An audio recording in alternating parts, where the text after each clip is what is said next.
remember this like it was yesterday. It's 2018, Bronny James was 13 years old, and he was already dunking in warmups. And despite the fact that LeBron's eldest son would have always been on the radar, 2018 was the year we started hearing something new. Hey, what if this kid actually ends up playing with his dad? A utopia for any NBA player, but not for LeBron James. At 39 years old, not only is he the only active player from the 2003 draft class, but he's probably still one of the top 10 players in the entire league.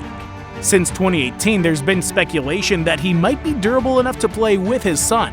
And now we know that that's the case, it appears the problem may be something else. Because after a lifetime of hype that's created enormous pressure around the teenager, will Bronny James actually make it to the NBA? Or has this pressure made his path to the NBA seem more fantasy than reality? When Bronny was born, like his father in Akron, LeBron and Savannah were just 19 and 18 years old. His father, still a teenager, was already enjoying a full adult life, playing his second season with the Cleveland Cavaliers. He had, just a few months earlier, become the third rookie in history to average at least 20 points, 5 rebounds, and 5 assists per game, behind only Michael Jordan and Oscar Robertson. So Bronny, for as long as he could remember, was born into the basketball spotlight. Partly because of his father's profession and partly because of his father's opposition to Bronny playing sports like football or ice hockey for safety reasons, Bronny began his basketball career with the Miami City Ballers along with future NBA player Jet Howard. He was in his middle school days, and his circuit already included players who had almost as much hype as he did, such as Mikey Williams, with whom he competed when playing for the North Coast Blue Chips. During LeBron's second stint with the Cleveland Cavaliers, Bronny returned to his hometown to play for Old Trade School, where he led his team to an independent school tournament win. Like other prospects ahead of their time, like Julian Newman, Bronny tried to start his high school career when he was only middle school age. So he enrolled at Crossroads School, a private K-12 school in California. However, state rules wouldn't allow him to play on the varsity team because he was still too young.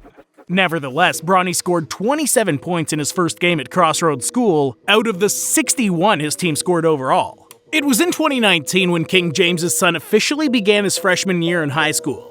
Bronny transferred to the now legendary Sierra Canyon School in Los Angeles to continue his education while his father was making NBA headlines playing for the Los Angeles Lakers.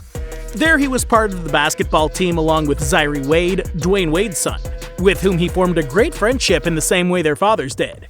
In addition, the team also had 5-star recruits and current NBA players Brandon Boston Jr. and Zaire Williams, which caused ESPN to broadcast 15 Sierra Canyon games during that season.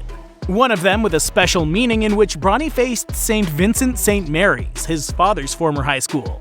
To top it off, he took home the MVP trophy for the game in which he scored 15 points and a go-ahead layup. But unfortunately, the loaded roster that coach Andre Chevalier had at his disposal caused James to average only 4.1 points in 15 minutes of play per game that season. Sierra Canyon clinched its berth to the state championships game after posting a 30-4 record, although the game was eventually canceled because of the COVID pandemic. But that would only be the beginning of Bronny James's worst high school year. In February 2021, just as the pandemic was finally starting to be controlled and the kids could finally play, Bronny tore his meniscus during a practice, and the injury sidelined him for the rest of the season. James wouldn't play again until June. When he was finally able to return to the court for his junior year, the guard had matured a lot. Bronny gained prominence on the Sierra Canyon team, once again leading them against St. Vincent St. Mary at the Staples Center. Even though Harvard Westlake School upsetted James's team in the CIF Southern Section Open Division semifinals that season, he increased his averages to 8.8 points, 3.3 rebounds, 2.8 assists, and 1.9 steals per game. It was his senior season, though, that finally allowed him to break out as a top prospect. This time he was one of the older players on the team, and as such had to lead Sierra Canyon all year long. A team that, by the way, Bryce James joined during that same summer. Bronny's brother, 3 years younger, would begin his high school career with the spotlight still focused on his older brother, who the following season would have to make an important decision about his future.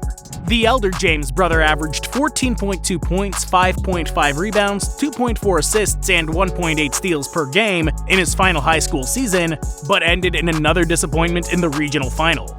Numbers that really seem far from the incredible numbers that other top prospects were averaging.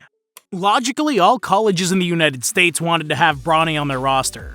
In some cases, perhaps not entirely because of his basketball skills, but because of the media hype and extra revenue that his participation could mean. In fact, Bronny's such a great marketing asset that he started receiving offers from important colleges such as Duke or Kentucky when he was just 11 years old. However, when he finished his high school career, his decision was different.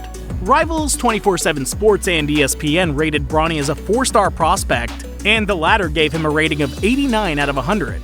As many as 9 Division I teams would offer Bronny a scholarship, and after evaluating his options for 5 months, the Los Angeles Times reported that James's decision would be between Ohio State, Oregon, or the University of Southern California. The young guard decided on the third option. In this way, James would separate for the first time from his father and continue his promising career in the NCAA. But just 2 months after making his decision, an event would change his career. Probably forever. Bronny collapsed at the Galen Center during a training session for his new team. His diagnosis was a cardiac arrest caused by a congenital heart defect, which, fortunately for everyone, turned out to be nothing more than a scare.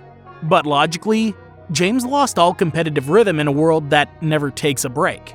Since then, his NCAA career has been quiet. After he was cleared to play, Bronny's played in 12 of the 20 games in which he's been available, with USC posting a record of 3 wins and 9 losses. With averages of 5.6 points, 2.8 rebounds, and 2 assists per game in 19 minutes, he's mostly come off the bench, although it is true that lately he's gained more continuity. But for that reason, many people believe that James may not be selected in the upcoming 2024 draft. But there's one factor that people don't quite understand. Yes, it's clear, Bronny James is not called to be the successor of his father. For starters, at 6'4", he's far from even his style of play. But such expectations don't make any sense for any elite athlete.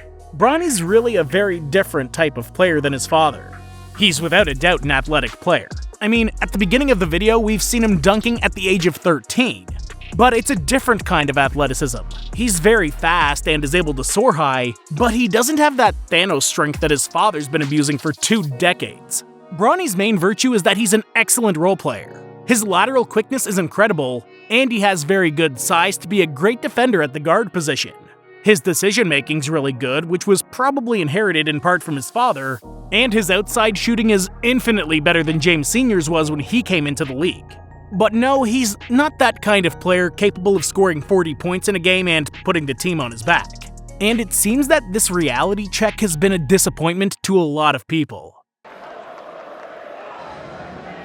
This kid's name's been buzzing around the basketball world for almost a decade now, and his expectations have always been completely unrealistic.